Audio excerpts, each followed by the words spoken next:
Hi listeners, Jason here. We are excited to finally announce registrations for the biggest psych health and safety community event ever. The inaugural The Psych Health and Safety Conference will be held at the Sofitel Wentworth, Sydney, June 19 to 20, 2024 and offer concurrent virtual attendance. It'll feature live podcast recordings with OG researchers including Christina Maslach and Michael Leiter of Burnout fame, Psych Health and Safety USA podcast host I. David Daniels, Australian super experts including the likes of David Burrows, a special 10-year anniversary integrated approaches to workplace mental health panel with authors Tony LaMontagne, Angela Martin and Kat Page, hand-picked case studies from organisations doing it well, and a very special interview with plaintiff Zaggy Kozarov by Catherine Dunlop on that High Court case which we previously covered on the podcast. This event will sell out. Get in quick to secure tickets at early bird prices for the 2-day conference, pre-conference masterclasses, and the VIP dinner.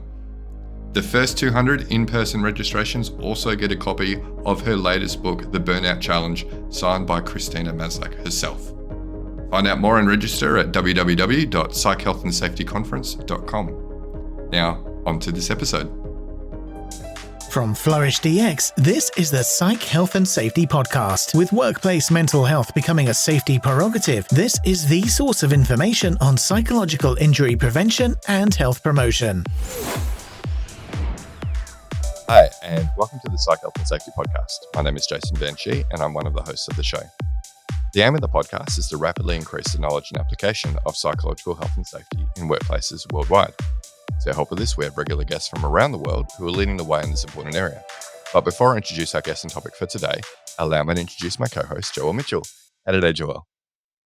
Well, so for our listeners, this episode will be airing post-Christmas break, but for us, we're recording it pre-Christmas break. This is true, yes. I'm less refreshed than I anticipate being at the time that this is airing. I don't know. You've been our guinea pig, though, for a 4-day work week for the past 6 weeks. Yeah, I would say that that's stopped the progression into full-on fatigue and burnout, but it hasn't helped me to recuperate, really. I think it's just kind of put me in a bit of a holding pattern. Yeah, okay. Well, Yep. Holding pattern's good, as long as it's going Better not than- yeah. not flaming mess. Yes, absolutely. Nobody wants Joelle to be a flaming mess. No. I am looking forward to putting up the Christmas decorations in the office, though, now that we're in December. Oh, actually, yeah, it is official. You can do it today. Yep. Yeah, cool. And I guess next week's going to be an interesting week. It's going to be Psych Week. Psych Week. Woo! Yeah. So maybe you can let our listeners know. Yeah. What have you got planned? Well, the team are all coming to Perth, so we will have all of the Flourish DX psychologists in the building at the same time. So we've got some internal stuff to do. So some, I guess, planning for the team and for the next year and that sort of thing, some training, and then we also having our Christmas party. So Yeah. And do we have any business continuity measures put in place, seeing as all of our psychs are going to be in one place at one time? do you mean like if the office is bombed? No. Yeah. No. Okay. But I feel like that's probably unlikely. Maybe we should just let Dan know who he should refer on to if all of us die because a meteor's hit us or something like that. Well, Dan will be here as well, though. This is true. Maybe Josh. Yeah, Josh. Josh is holding down the fort from Adelaide. Adelaide, yeah. Be all right. You're going to call. Yeah. Yeah. I think the odds are fairly low that we'll be if it's a meteor, I think it's not just going to be us that's hit, right? Yeah, this is true. They tend to have a fairly large impact. Yeah, this is true. Yeah. I think we'll be all right. Okay. Yeah. All right. But yeah, it'll be good to have them all here in the office, and won't it be funny though?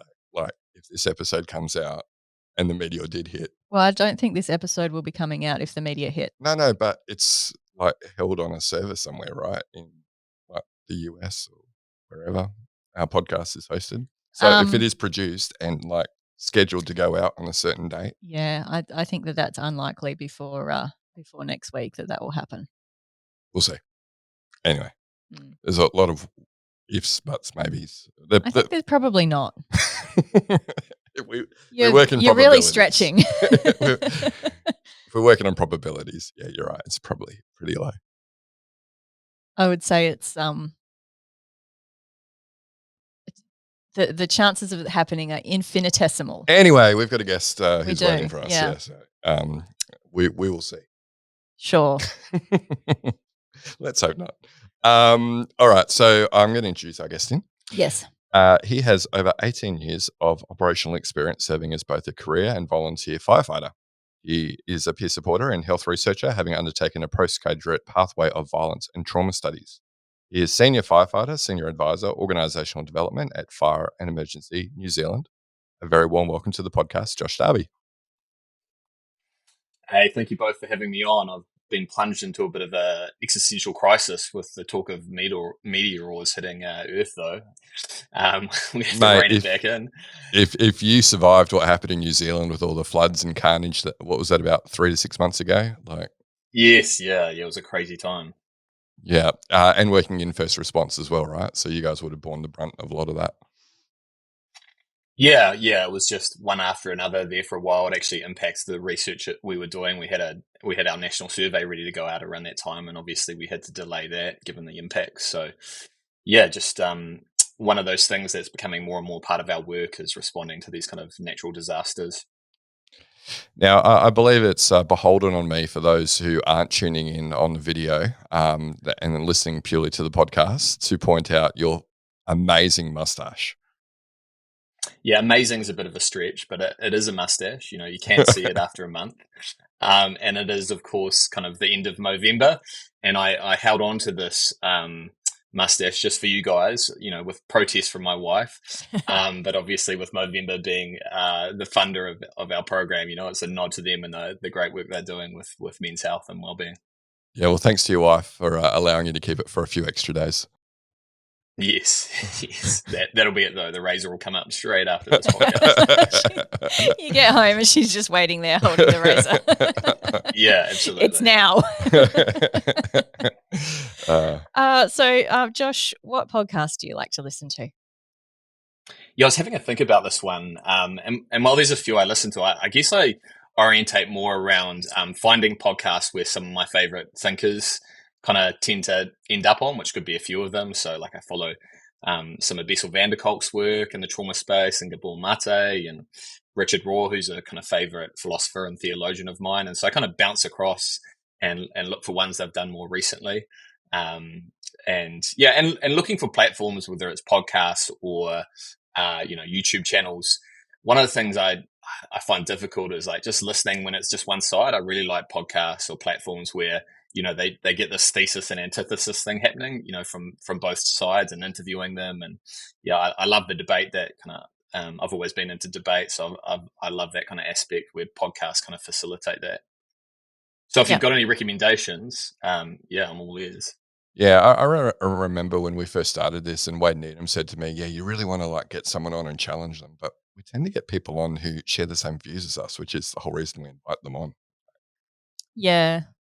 It'd be hard to get someone who's like, nah, we shouldn't take care of people's workers' mental health. Yeah, I think and then we have to at best we would end up in sort of theory, from an academic theory perspective, and sort of, well, how well established is that, and what do we know about it? And sorry. Exactly.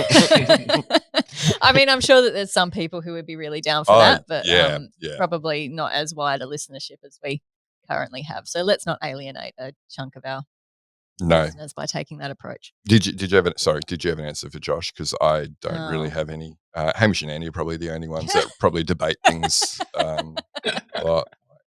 Chocolate bars good too, so and whatnot. Yeah. No, I don't have any suggestions on that. Not off the top of my head. Sorry, Josh. You're on your own. Listeners, write in. Keep looking. So, Josh, can you tell us about your professional career, please? Yeah, so I guess I fell into this work in many ways. I became a volunteer firefighter first when I was only 16. They had this, I tell the story, a little bit, but they had this excellent recruitment strategy, I'd say, where the local school where I was at, they brought down some fire engines, started up a water fight. That's kind of what initially drew me in. I'm always up for a water fight during a lunchtime kind of school melee. And then one of those volunteer firefighters came up to me and they held up a little black pager and they said, if you join up, Josh, we give you this pager, and whenever it goes off, you can leave school.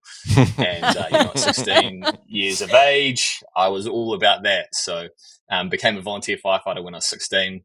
And then at 18, I finished school, was at university studying business, not because I was passionate about it, it's just what my dad had done. And I ended up getting appendicitis in my second semester. I was doing pretty poorly anyway, C's and D's, which is ironic now that I'm kind of been back at university. So I dropped out and I applied to be a career firefighter. And so, I was accepted as a career firefighter into what was then known as the New Zealand Fire Service. It's now known as Fire and Emergency New Zealand. And I've been doing that ever since. So that's kind of my introduction into firefighting. A little bit about the organisation. It's in New Zealand, it's a national organisation. So in Australia, it's state-based, and places like America and New Zealand, it's whole of country. And there's around 14,000 or so staff. The vast majority of those are volunteer firefighters, about 1,800 career firefighters, and then the rest are made up of support staff. And then, we do kind of a range of activities in a first response capacity, go to around 80,000 emergency call-outs a year, and that can span everything from structure fires, house fires, factory fires, etc., to industrial entrapments and motor vehicle accidents where we cut people out of cars. We talked about the natural disaster events. That's becoming something we're going to more often. And then something I did a little bit of research on later on in my career was in 2014, we started responding to medical calls on top of the other work we were doing, which obviously heightened the risk of trauma. So that's a little bit about kind of my firefighting career. And then what led me into, I guess, study of psychology and trauma. I had my own experience with psychological injury in my mid-20s, and it wasn't just from exposure to critical incidents. There was, it was complex. There was stuff going on in my personal life, stuff from my childhood I hadn't really dealt with, but that manifested in anxiety and then depression and then suicidal ideation. And fortunately for me, I ended up reaching out to a fellow firefighter in kind of like a peer support capacity, and was then connected up. I mean, the not so ideal thing was it had to get to suicidal ideation before I wanted to reach out for help, just because the stigma, especially back then, was pretty intense. One, I thought I was the only person in the organization dealing with something like that. And two, I was just worried what people would think about me, if I acknowledged that I was really going through a tough time and struggling. But fortunately I did. I was connected up with a clinical psychologist. And through that journey, I found it was tough, but as I got better, I found I had a real interest in psychology and trauma. And I think as firefighters, we're used to, seeing problems and trying to figure out in really pragmatic ways how to fix them. And I realized I could take that same mindset and apply it to what were the factors or the antecedents that had led to me experiencing this. And I became really interested in that. I became a peer supporter about 7 or 8 years ago. And then I went back to university in 2017 and studied violence and trauma. I got a scholarship, wrote a report investigating suicide and psychological injury in fire and emergency. And then that finally led to applying for this Movember grant. And that's where I find myself today. I appreciate that recruitment strategy at the high school. It's very know your audience, I think. Yeah. Absolutely. So Josh, you're quite kind of unique, right? In that you've got lived experience as a firefighter, you've got lived experience with someone who has mental health difficulties, and you're also a researcher, right? So I think you're probably uniquely qualified to talk about, I guess, the mental health challenges within firefighters and more broadly, I guess, first responders. And as you discuss, some of the issues that you experience or some of your ill health was related to personal circumstance, not just work. But I guess from a work perspective, there are going to be commonalities. What are the things that people are exposed to that might cause them to experience ill health symptoms? So if you think more broadly around the work determinants of mental ill health in fire and emergency, um, what are some of the main challenges that firefighters experience? Yeah, so that's obviously the initial question you want to ask is like if we want to prevent psychological injuries and suicide, we first have to understand, well, what are the main factors that contribute to the risk of those outcomes, and that's what I did in my research first, having to rely on international research because we hadn't done any research of real robustness in New Zealand on that subject and first responders, or at least firefighters. Now we have, so I can speak to that. But broadly, what the international literature showed is that first responders continue to have considerably elevated rates of mental ill health. Your common mental health disorders like depression, anxiety, but also your trauma-related ones like post-traumatic stress disorder. And depending on what studies you looked at, anywhere from 2 to 10 times what you'd see in the general population. And as you'd know, if it was the same as the general population, then that would just tell us that life's difficult and we will face challenges, be it in our personal lives or in the workplace. But, the comparison showed us there's something particular about the first responder environment and workplace that was contributing to this elevated risk or prevalence of mental ill health. So one of the obvious ones was when I was doing my research was obviously exposure to what we call critical incidents or potentially traumatic events. Sometimes known as the big T traumas. And that's generally defined by the DSM as being exposed to events that involve the loss of life, the threat and loss of life, serious injury, threat and serious injury, and sexual assault. And obviously those former ones is something as first responders we're exposed to in some cases on a daily basis and at quite high rates. And so that's certainly a factor that explains why you'd see first responders with higher rates in the general population. Then I looked at the personal factors that can contribute, things like adverse childhood experiences, financial distress, familial and relationship breakdowns, personal sickness and injury, and they, of course, accounted for some of the risk. But what was most interesting to me and where I kind of lent to with my research was our organizational workplace factors contributed. And in some research, I know you've had Dr. Don McCreary on your show, and some of the research he was involved found that, this contributed to a higher likelihood than even exposure to critical incidents, or even after we do kind of adjusted odds ratios and take that into account. So I thought that was fascinating, and that's kind of where I tended to go with my research after that. Is the problem being, critical incidents. That's something. It's not really a modifiable variable, if you know what I mean. It's not something we can do a huge amount. It's part of the job. We're always going to go to calls that unfortunately involve the loss of life or serious injuries. And there's only so much an organization can get involved with people's pre-employment trauma or past issues or what's going on in the home. But the organizational factors and the workplace factors that are happening, that's where I felt like that's where we've got the most agency to make changes and hopefully reduce that factor contributing amongst everything else, especially for first responders. Like that's a factor for anyone, in the general population. But when you're having repeated exposure to these potentially traumatic events you're having to deal with as well, that really does need to be a focus for those organizations. Yeah, absolutely. And we hear that quite commonly from people like Don McCreary and others. You did say that firefighters had a higher prevalence of mental ill health than the general population. What was the comparison like when you did your research? Yeah, so when we did our research, and I don't have the exact figures in front of me, but it was around 13-14% we used the SPRINT, which is a scale that measures probable PTSD, and in the general population estimates. So it was Auckland University of Technology who did the analysis for us. In the comparative study they had, it was around 3%, so significantly higher for PTSD. And then higher again for depression. It was around 24 or 25% of firefighters that had significant depressive symptoms, and that was in comparison to around 8% for the scale that we used in the general population. So, yeah, a significant difference between the general population and what we saw with our firefighters. Yeah, no, that does sound quite elevated in comparison. Yeah. Yeah, and I guess there are some industries where that's the case. Like if we look at sort of suicide rates in construction, for example, that's Mm. significantly elevated in Australia anyway. So, uh, yeah, it's I think that's probably a useful way to kind of identify higher risk groups or occupations for sort of attention and further research, I suppose.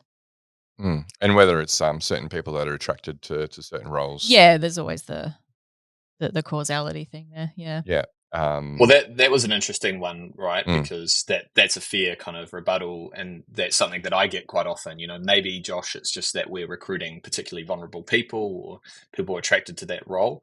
But what we found, because obviously we were able to control by length of service, was actually our rates at entry into the organisation were comparable to the general population. So actually what the data showed wasn't that we were attracting particularly vulnerable people or didn't have robust processes in terms of screening out people who would be really vulnerable to trauma. Not that I'm a big advocate for that anyway, for a range of reasons, but that actually was after they'd been in the job for some time that we started to see these issues rather than them bringing them into the job. And that was something that was quite interesting to see in the data. Yeah, really interesting, and quite good parallels to other exposure issues like noise or dust or whatever. You don't see the issues present straight away, but it's after sometimes years of exposure that you see the issues arise. Yeah. So you've been heading up a Movember-funded project at Fire and Rescue New Zealand for the past couple of years. So can you tell us, firstly, how did that project come about? Yeah, so as I was looking into the factors that contributed to the risk and seeing what we could modify or do about it, I was wanting to do a bit of a pilot study. And one of the things I came across in my research was this phenomena, or this organizational psychology phenomena known as perceived organizational support under the kind of broader organizational support theory. And there was a gentleman, he's now passed away, unfortunately, Professor Robert Eisenberger, who came up with this back in the 80s. And POS for short is basically a proxy for trust in an organization or with a group. And it's defined as the degree to which you as an employee believe that your organization and your leaders care about your well-being and value your contributions in the kind of broader sense. And there's scales that we can use to measure levels of POS in an organization. And there's been over 1,000 studies done on it, 2 meta-analyses. And as I was coming across this, I found it really interesting to see that, in organizations where there's low trust, low POS, I mean, this isn't rocket science. You saw higher withdrawal behaviors, high levels of psychological distress, in a veteran sample, increased PTSD symptomology. So I was like, well, that's maybe something we can do something about, if we could improve people's perceptions of organizational and leadership support, maybe we can, reduce the risk of mental health given what they're being exposed to on top of that. So I was doing this. Something I found really interesting in the academic world is you can reach out to these kind of equivalent rock stars in the academic world, and they're actually really approachable. And I called. He was at the University of Houston in America, left a message, never thinking I'd hear anything back. And I got a phone call 3 hours later from the man himself, and then worked for the next 18 months or so with him and one of his doctoral students, Zihan Lu, on developing a survey, a national wellbeing survey, using POS as one of the things we measured. So that was pretty cool. And as I was doing that, someone made me aware of a Movember grant opportunity. And basically what Movember had done, and Don was involved in this obviously, was they'd heard about this high prevalence, not just for first responders, but for veterans. And they wanted to do something about it, especially given those occupations tend to be male dominated. And that, of course, is a focus for Movember. And but they wanted to make sure their money was going to be well used, right? So they funded an international scoping review first. And that scoping review found 2 things. And it was looking at what's already out there in terms of mental health and suicide prevention programs, with the idea being that they could identify those and then just fund scaling them. So if there's a great program in Canada, like let's scale it to New Zealand. Or if there's a great program for police officers, can we scale it to firefighters, paramedics, etc. Unfortunately, what that research found was a number of things. 2 of the big ones was there's lots of programs out there, relatively, but we don't actually know if they're working very well. That it appears there's a lack of publicly available evidence that they're doing the things that they set out to do. So while they're well-intentioned, and because they're not being evaluated robustly, we don't know if they're actually creating those outcomes or not. And yet there's a lot of money being spent on them. The second thing they found was that the types of programs most commonly implemented, which this isn't going to come as a surprise to you two, tend to focus on what individuals can do for their own well-being or for their colleagues' well-being, rather than looking at how the organizational stresses and factors or psychosocial hazards are contributing and doing something about that. So Movember actually had to pivot at that stage, and it was around $10 million New Zealand, I think, in funding. Rather than make that available for scaling, they actually had to make it available for evaluating existing programs and developing and evaluating new programs. And so I was like, wow, this is very much aligned with what I'm trying to do and pilot. And so applied. Fire and Emergency came on board, and we were one of 14 projects selected across 8 different countries to receive that funding. And there's about 80 organizations involved. It's a really exciting thing to be involved and collaborate across multiple different countries, all with the same objective of reducing the rates of mental ill health and suicide for first responders. And so I guess that's sort of a higher level goal of reducing rates of mental ill health and suicide. What are the other, I guess from maybe a research goals perspective, what are you hoping to achieve through the project? Yeah, so our program, because the programs spanned everything from apps to retreats to education programs, etc. Our program was the only one, I think, of all 14 that focused purely on how organizational factors and stresses may be contributing, and then developing interventions to try and reduce those factors. And I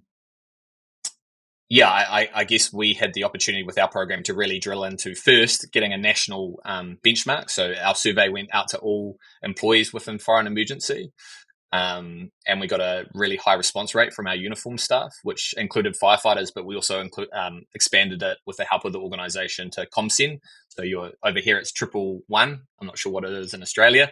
The call takers, when you call up and there's an emergency, to our trainers, to our volunteer support officers, etc.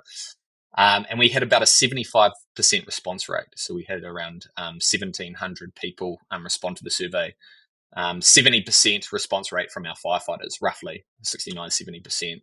So AUT told us that that's one of the highest response rates, if not the highest. It was a very long survey, took over about 30 minutes, a lot of scales in there. So we're really excited about that in terms of getting some really rich data to draw from. We got a national benchmark, I guess, for mental ill health in the organisation, but also for how perceived organisational support, how prevalent that was or wasn't. And we did something a bit different. Normally that's just asked at the organisational level, which can be a bit confounded because it's like, is my frontline manager the organisation? Is my middle manager? How do you delineate between different levels of the organisation? So we actually asked, it was an 8-item scale. We asked those 8 questions that quantified POS at 3 different levels. We asked it about people's co-workers. We asked it about their frontline manager. So for firefighters, this was their group commanders and district commanders or managers. And then we asked it about the organisation itself, so Fire and Emergency. And we did it in an order that we primed them to think about the organisation as apart from their co-workers and apart from their direct managers, if that makes sense. And so that was another question we're able to answer is like, what are the levels of perceived organisational support, and how do they differ at different levels within the organisation? We also asked about other things like organisational accountability. So to what degree do you feel like your organisation and leaders take accountability when mistakes are made, and how do they go about making those mistakes right? Some psychological safety questions, organisational competence, all these types of perceptions. And then we also looked at, behavioural and organisational attitudes as outcomes. So it was quite a complex study, loosely based around job demands, resources, and really fascinating to see the relationship between those organisational factors and those perceptions of support and accountability and the risk of mental ill health and maladaptive coping mechanisms like misuse of alcohol. And we also measured emotional numbing. So really, really interesting stuff. Yeah, and that's congratulations on that response rate. That's fantastic, especially for what sounds like a fairly complex battery of assessments that you gave them. Yeah, it was great to see a response rate. That was helped in part. We worked really closely with our unions and associations. So over here, it's the New Zealand Professional Firefighters Union, which is a national organisation, national union as well, and the Fire and Emergency Commanders Association. So we had support from unions that represented the firefighters, but also the managers, and then Fire and Emergency supporting it as well. So I think that certainly contributed to a high uptake. And then I think we made sure we got people involved in the project that, were somewhat trusted, and that firefighters knew had their best interest at heart. We also made sure that there was an external organisation, doing the analysis, so concerns around confidentiality, etc., could be alleviated. So I think those factors all played into it, giving us a really, really high response rate.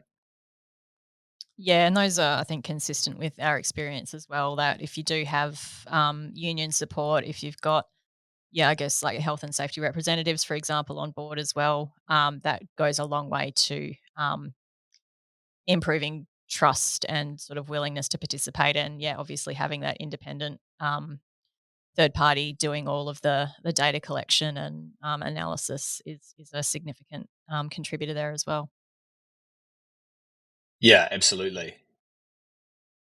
So, Josh, I remember talking with Don. It would have been probably 18 months ago that we had him on the podcast. And I know you said you're one of 14 Movember funded projects over there. And he did say that yours was his favourite.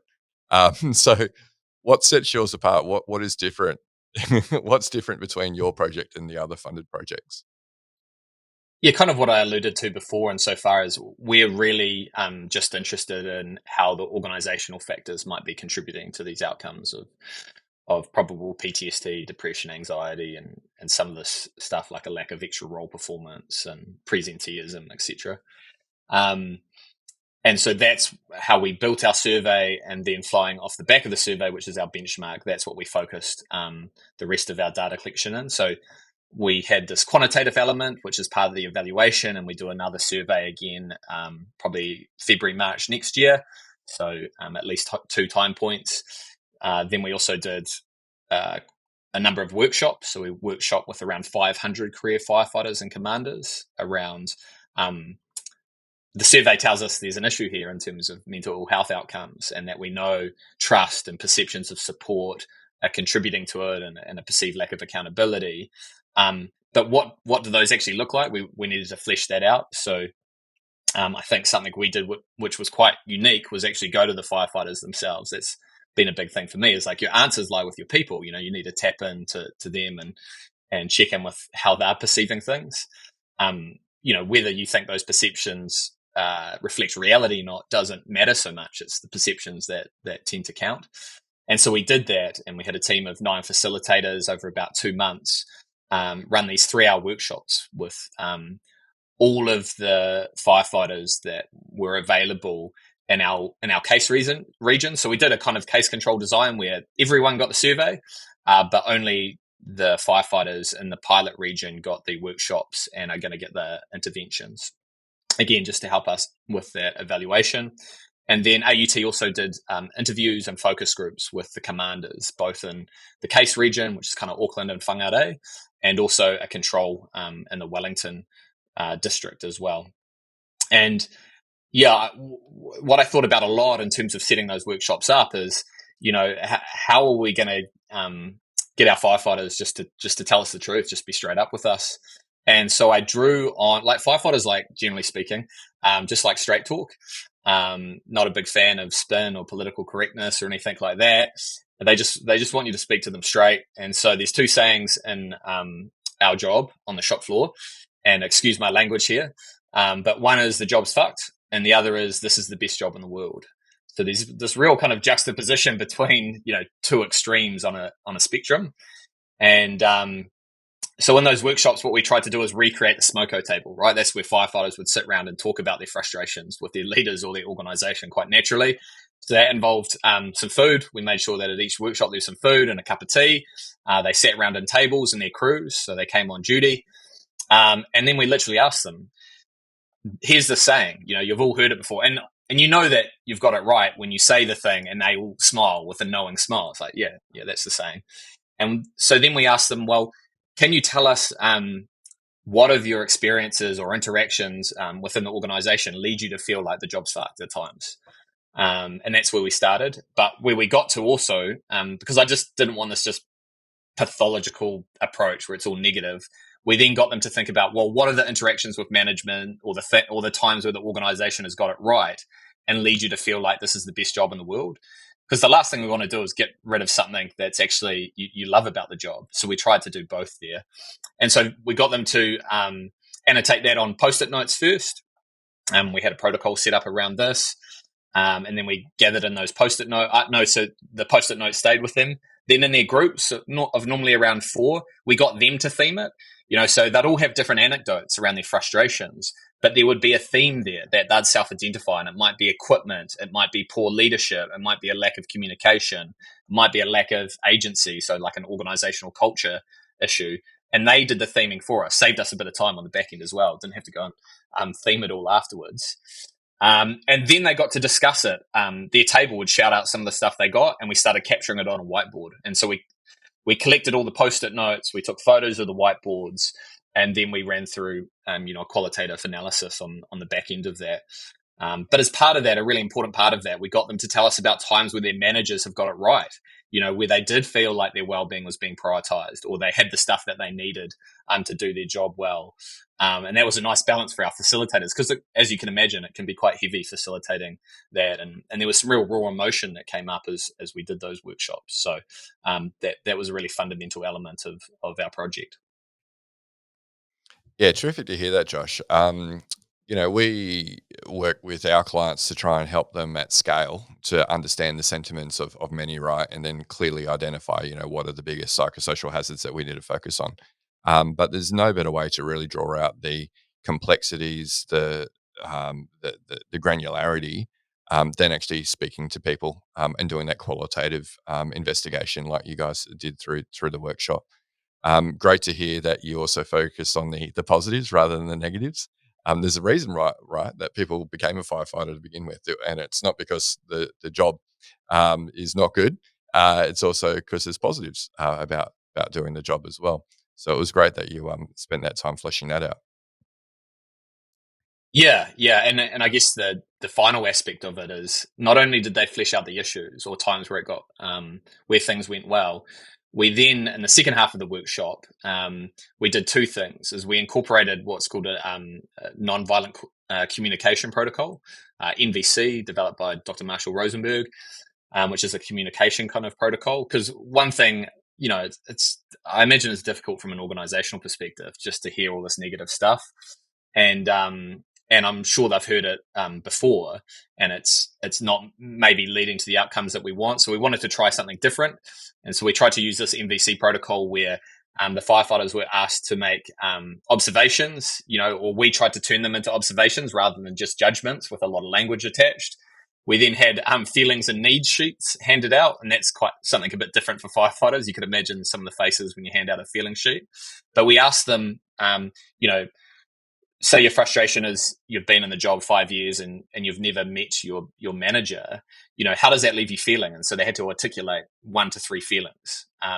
And then on the back end, what we got them to do is, when that doesn't happen, what are the needs you have that aren't being met, by that interaction or lack of interaction, or by not having that piece of equipment or having it. And so they talked about, feelings of disconnect and sadness and at worst despair. They talked about needs to be seen and to be heard and to be valued. So it was quite powerful to bring in that element. And then the last thing we got them to do was make a request, and we captured these again on the Post-it notes and on the whiteboards. And the request is, what could the organization do or your leaders do that would meet these currently unmet needs that they've just articulated? What is the descriptive thing here that we can ask of the management or of the organization that would meet your needs? And so the firefighters not only identified the issues, they were the ones that we provided a platform to come up with the solutions. Do you need more psych health and safety in your life? Then head over to the Flourish DX Academy for several free on-demand e-learning courses. If you're an internal professional, follow Flourish DX on Eventbrite to register for any of our free fortnightly interactive webinars. Our flagship professional practice program is also exclusively available for internal professionals. The 12-week course blends theory, applied practice, and interaction with other professionals through live lectures and a monthly community of practice session. Find out more about all these learning opportunities or inquire about a bespoke in-house training at the Flourish DX Academy, www.45003.com. Now, back to this episode. So I'm interested then, because you've obviously fair way through this project, you have a pretty good understanding of what are the key bugbears or issues that firefighters are experiencing that are related to mental ill health. But now you've also got some suggested controls. So I'd be really interested for maybe a short summary, Josh, of I know it's still ongoing, what the work that you're doing. What are the key issues and what are the key ways to overcome those issues that you've identified through both your quantitative and qualitative research? Yes, I can't actually at this stage go into it too much because what I can say is where we're up to on the project and give you an idea of where we got to. So post that, what we did is we identified what we call the IDT, an intervention development team made up of commanders and firefighters within the pilot region. And we presented them this quantitative and qualitative data that our project team had gone through and themed up. And we identified areas that we thought, and we've got a pretty short time frame to get interventions kind of up and running, would be salient. And that team helped us to flesh those out. And I think we're at about 6 or 7 areas of intervention. Then we'd write up briefing papers for those, basically make the case off the back of the really robust quantitative and qualitative data we had. And that got fed up to a governance group. And I'm pleased to say we've had, most of what we've put forward approved.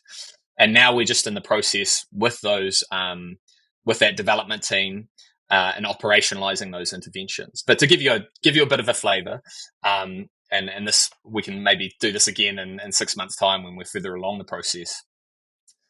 Because who knows if this stuff's going to work? I mean, we're going to be pretty humble about this. Like it might sound great to some people out there, but the whole point of doing a robust evaluation is you don't get too far ahead of yourselves. And maybe this stuff works, maybe it doesn't. I mean, we're giving it a damn good go, but we are making sure we evaluate it. But just to give you a taste, and Josh, yes. Before you give us a taste, that is such a good point, because people, I think they're sometimes paralyzed by going, well, these are all the things we could do. Are they going to work? Are they not? But I think the best thing to do is just to start doing something and then evaluate it, as you guys are obviously going to do very robustly, and go, is this actually giving us the outcome that we want? And then you can pivot, right? Like, just because For you sure, commit to an man. action today doesn't mean you're doing it 3 years later. Yeah. And I can be guilty of that. I'm a bit of a perfectionist, and I take on that idea of like do no harm, being like like you have to get it perfect in the first instance, but it's not a case. Like life doesn't work like that. It's not a zero-sum game. You've got to try things, and you got to do that responsibly. But you're not going to get it right on the first go. And so that's what we're doing, and then trying to evaluate it. And yeah, I'm confident that it's a good approach, but let's see what plays out. But yeah, that I guess something that'll give you a flavor of it. And we did go upstream, like this is a prevention type focus, or primary rather than kind of secondary or tertiary, as some might put it.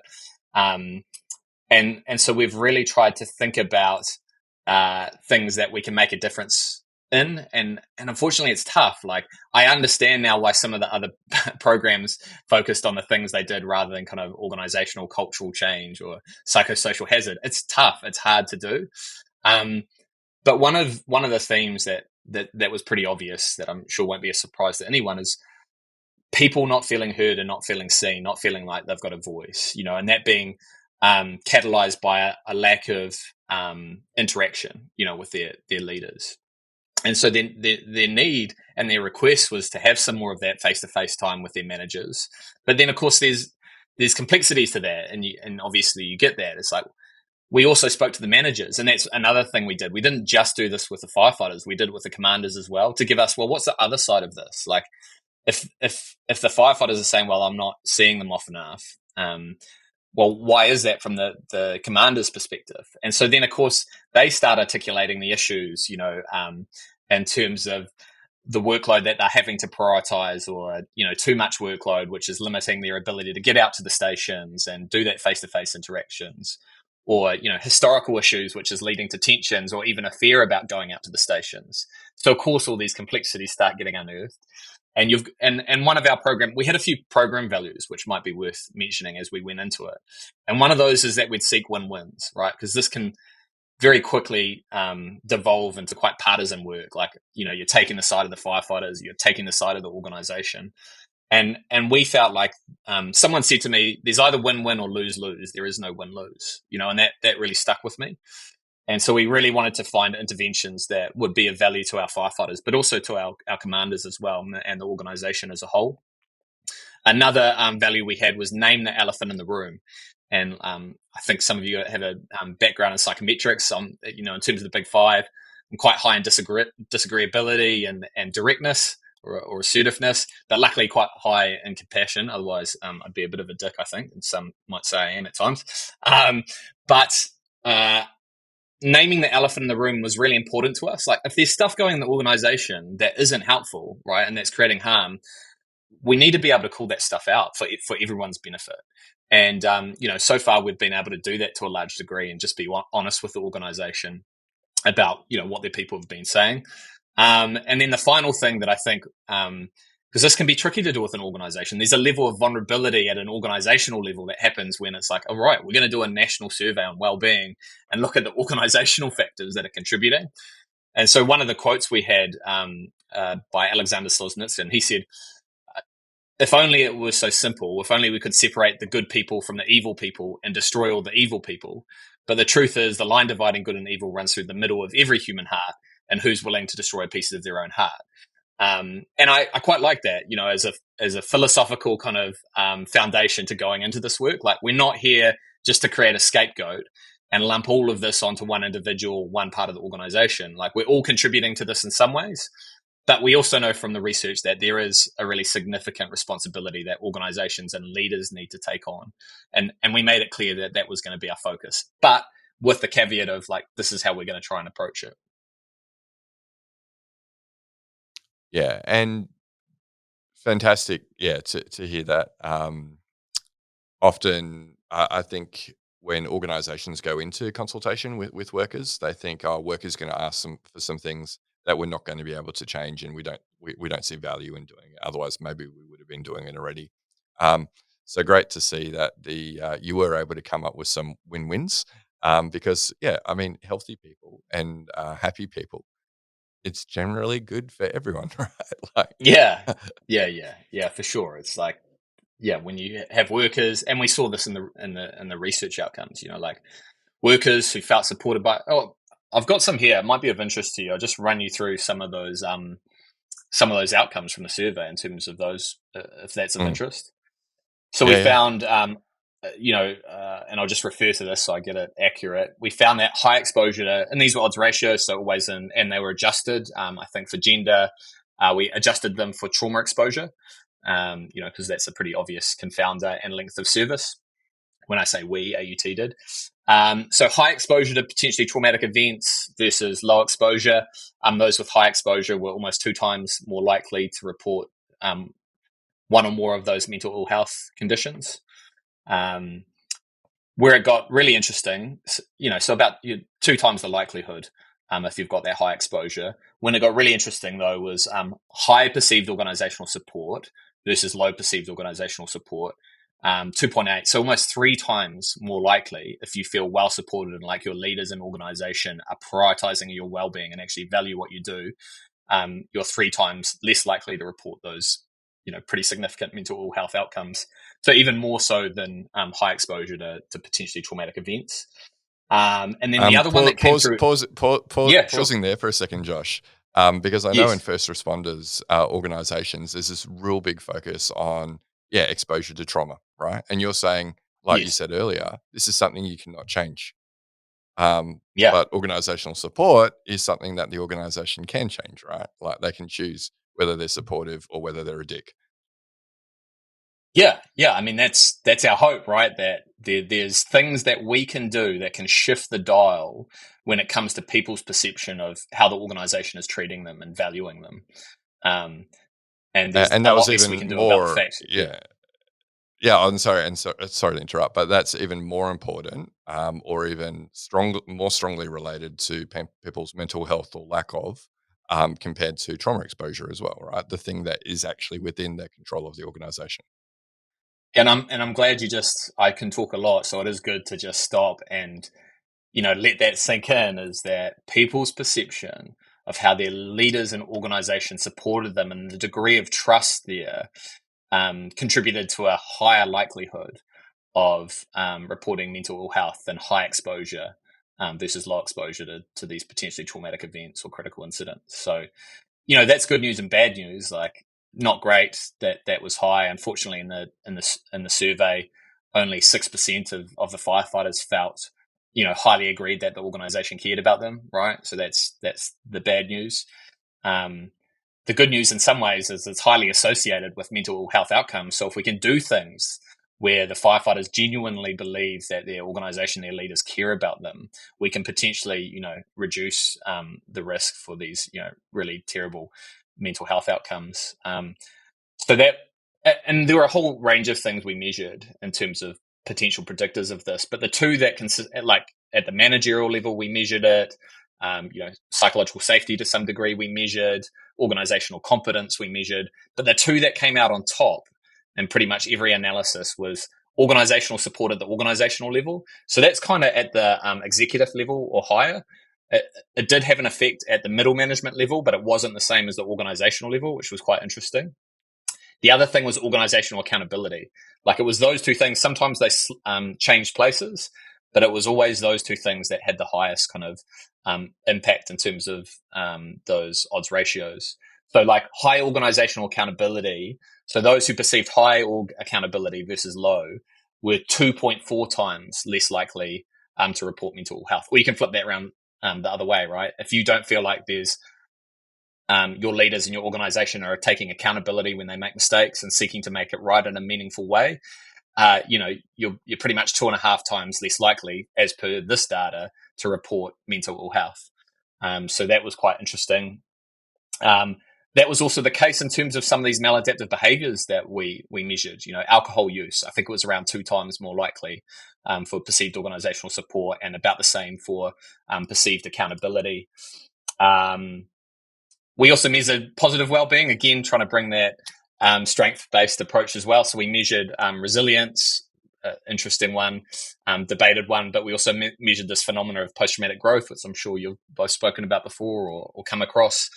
And we found that high POS and high org accountability in both cases contributed to a likelihood at almost 3 times more likely to report these positive well-being outcomes if you had those high versus low outcomes.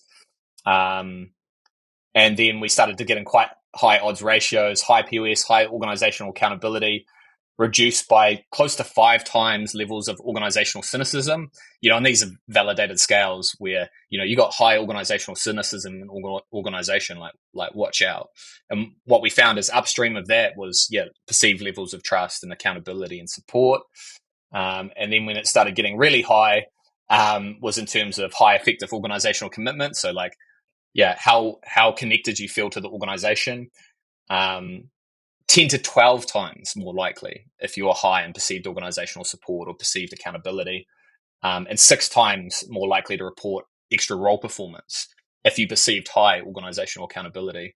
So again, like you guys are nodding your heads, I'm sure this doesn't come as a surprise to you, but to get kind of this level of data, really robust data, just spelling it out in black and white, there's real consequences to this stuff. And, this isn't the be all and end all. We can't do a perfect RCT here and say for sure that this is causal, but they're pretty high odds ratios, and they give us some indication of what might be going on and what might be contributing. Yeah, and a hell of a way to make a business case for change, right? In the organisation, go, this needs to be a priority.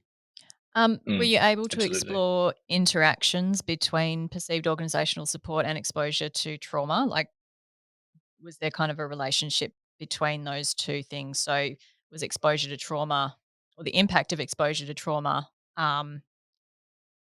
mitigated by higher levels of perceived organisational support, for example? Yeah, so they haven't had a chance. We're going to do some more analysis, but we wanted a pretty quick turnaround so we could get on with doing the workshops and developing the interventions. So it was just an adjusted odds ratio where it's like we controlled for the effect of this repeated exposure to trauma, and still found, even after controlling for, repeated exposure to trauma, these relationships.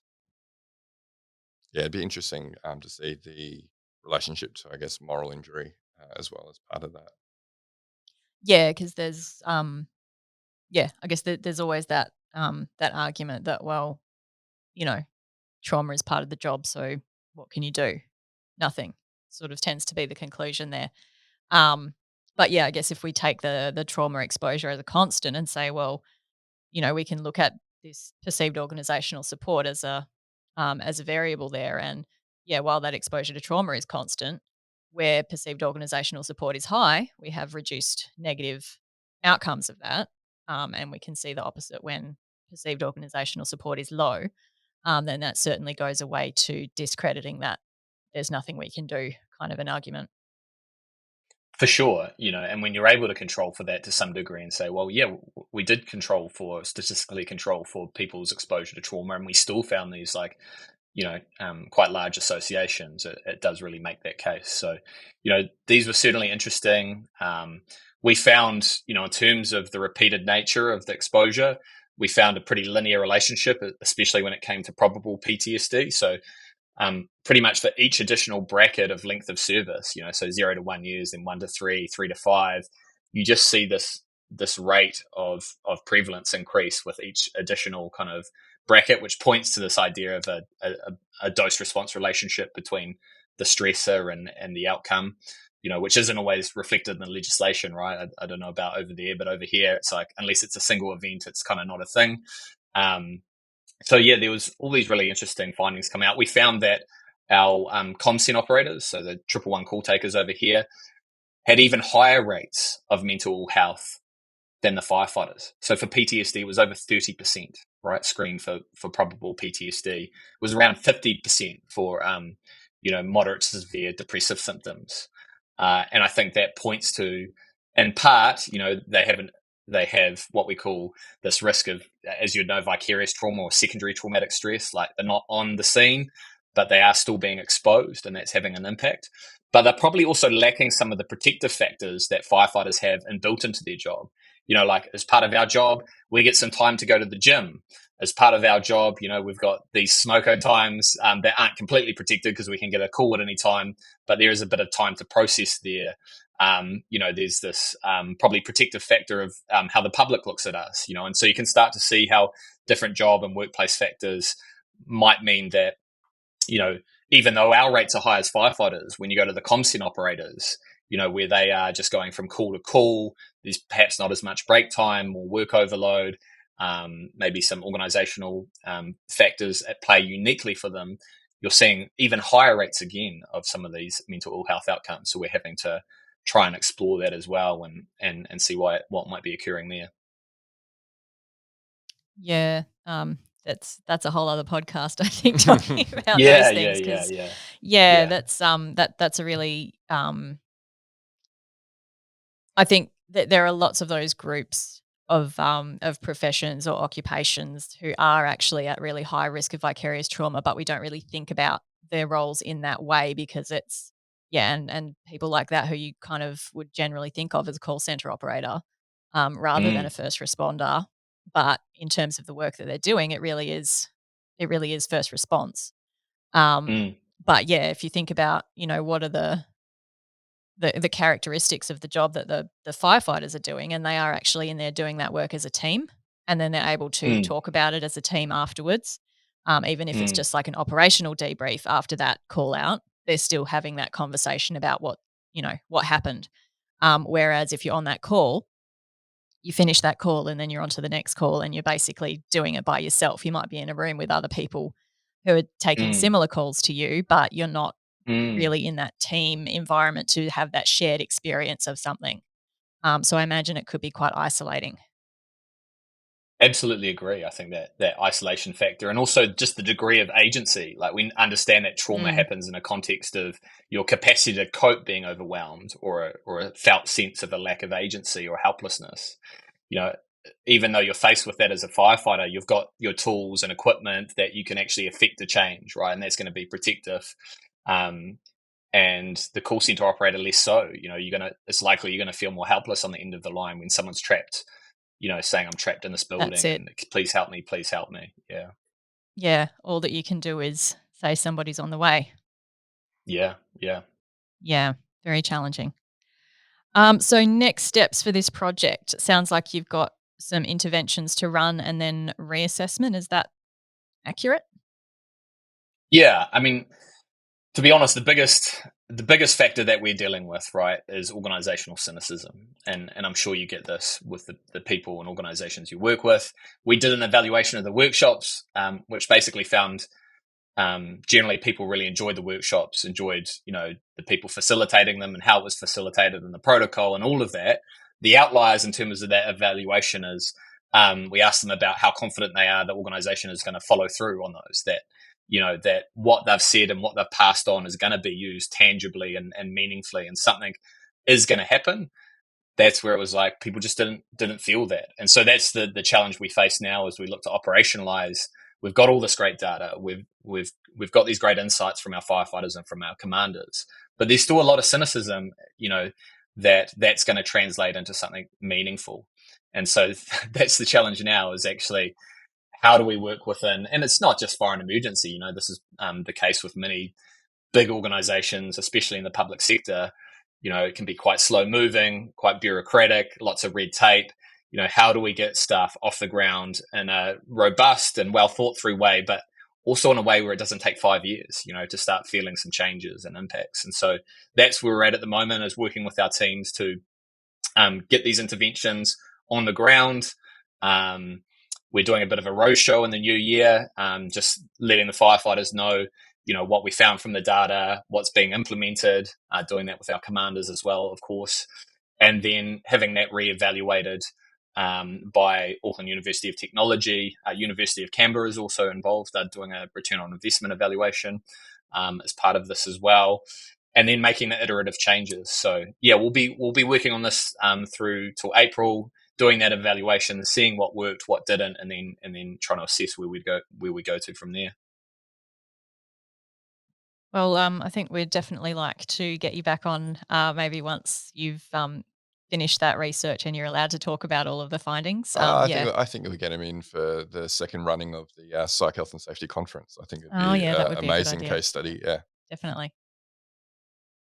Yeah, sounds really good to me. So I did just want to make a quick shout out to some of the team, because obviously something like this, it's pretty behemoth, and you certainly don't do it alone.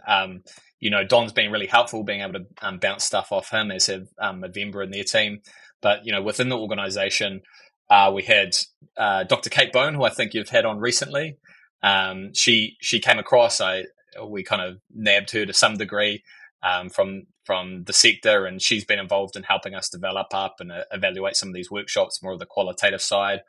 And then just some people that I've known for quite a while who hold a lot of mana in the organisation. That's the Māori word for kind of like a respect and integrity. And that's Ivan and Jamie and Blair Kiley and Andy, just a phenomenal team, really making this a focus of their work, and then the support from the unions and then the organisation in doing this has been really helpful. The project's actually, and we should have said this from the outside, I should have, it's called the Whanaungatanga program. Whanaungatanga is a word from Te Ao Māori that translates loosely to the building and maintaining of relationships. And it's an organizational value, but we didn't pick it for that reason. We picked it because my understanding of trauma is the number one factor that probably protects people from trauma or a psychological injury, and if they do experience one, helps them with their recovery, is social connections, is that degree of, man, have I got someone to go to? Has someone got my back? Am I supported? It's that whānau idea, that family idea. And so I've been lucky to have that within my team, because it's been, you run into some of the very issues you're trying to solve when you're trying to do a project like this, and that can be quite stressful. And it's been, great to see that on the shop floor. There was high levels of co-worker support. So yeah, really happy to keep connecting and sharing what we can. I want this to be benefit of not just to our firefighters, if it shows that there is benefit, but also to first responders, and I guess any workplace. This is the thing, the workplace factors we're identifying aren't just things facing a first responder workplace. It's the things I've found that any workplace would face. So yeah. Yeah, well, hopefully Movember continues to expand this out, right? The whole goal of the pilot program was to, develop new projects, ways of working in this space, and then to scale up. So hopefully we see this scaled up by November in the future. Yeah, really looking forward to seeing how the evaluation goes and seeing what worked and what didn't, and then just keep on working on it and see where we end up. Yeah, terrific. Well, Josh, amazing work that you have been doing over the last couple of years, and great to see that you're getting so much support, not just internally, but also from some really great external experts as well. But at this point in time in the podcast, we like to ask our guests to reflect, or not reflect, but think about the future. So I'd like to ask you, if you were to look into the future, what would your hopes for workplace mental health be? I think it would be about understanding that you can have all these great initiatives in that secondary or tertiary space, whether it's access to clinical psychs or EAPs or, different programs that you want to run in the organization. But if you haven't developed a culture of trust, engagement, people feeling valued, the likelihood that they're going to engage with even those things are low. And so I'd really encourage workplaces to start there, start with building that sense of Whanaungatanga.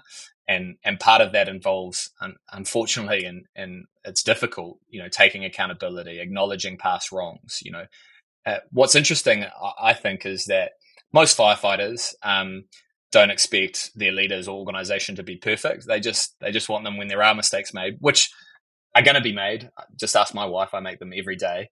But what she and what firefighters want, from those connected to us, is just, hey, I got that wrong, and I'm sorry, and this is what we're going to do to make sure it doesn't happen again, and then actually do those things, right? And that's a challenge, I think, for all workplaces.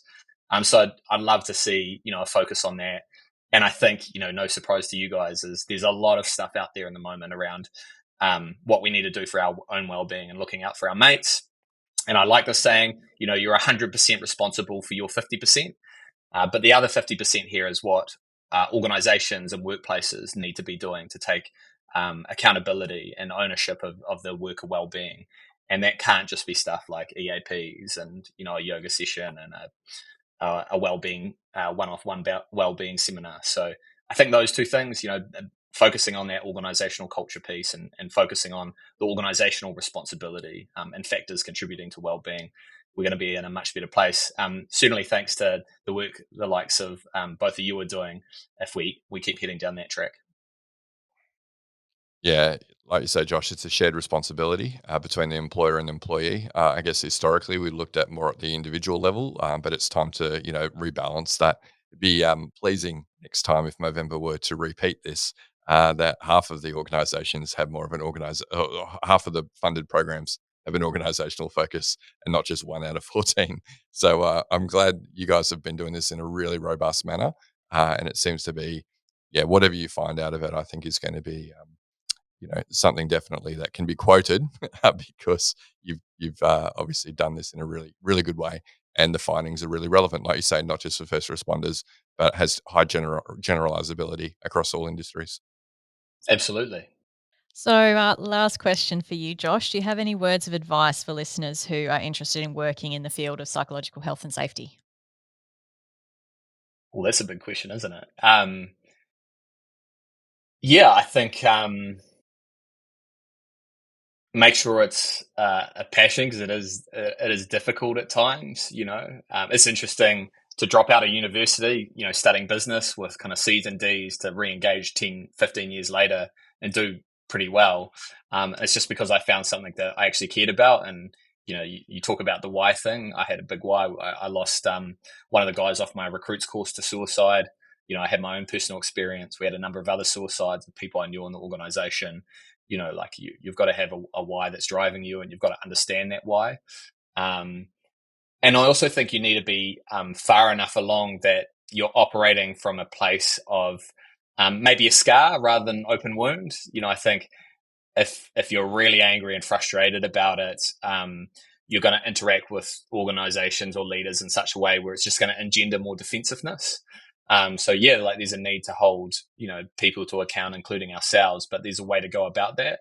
And I think that's what we've tried to do. Haven't got that always right? Because we're human and we've got our frustration and anger, and maybe things aren't happening as quickly or as well as we'd want them to. But you've got to bring people along on the journey, is what I'd say. That's something I struggle with. I'm like an activator. I want things better yesterday. And I'll go out, but then find that I've isolated myself from those that I need to help support, those changes being embedded. So what am I trying to say here? Yeah, bring people along on the journey, listen to your people. That's one thing we have focused on throughout, the participation of the people who are most impacted. It wasn't Josh Darby's intervention. It was us facilitating a platform that allowed those voices to be heard. And I think that's really key. So yeah, hopefully a few things there for anyone listening. Thank you, Josh. Josh, thanks again for being so generous with your time and sharing what you've done.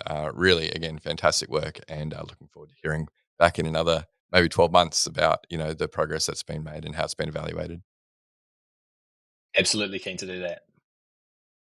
Awesome. All right. Well, thanks for that, Josh. Well, listeners, that brings us to the end of this episode, and this will be. Did we say it's the first episode of the year? I think so. I think it's a great episode to have for the excellent. It's a great way to kick off the new year. Great way, and high bar to try and maintain for the remainder of 2024. So look, we do record these over video when we have our guests on, so you can check out videos on the Flourish DX YouTube page. We also take snippets of these episodes in shorter form content for those of people like myself have a bit of a cat brain. And you can find them on the Flourish DX LinkedIn page. You can also check out Josh's mustache. Oh, yeah, definitely. You'll find that on the Flourish DX LinkedIn page. We might have to do a still shot, just let me get a screenshot right now. Yep. So I'll be heading straight out this door to shave it off after this. So yeah. We'll put the before and after. Yeah. But while you're on LinkedIn, feel free to reach out to Joelle and myself. And Josh is a friendly fella as well. So we're all interested in continuing the conversation there. But that's it for this episode. We'll catch you next time. You've been listening to the Psych Health and Safety Podcast. To stay up to date with the latest on psychological injury prevention, follow Flourish DX on LinkedIn and subscribe to the Psych Health and Safety Podcast at www.psychealthandsafety.com.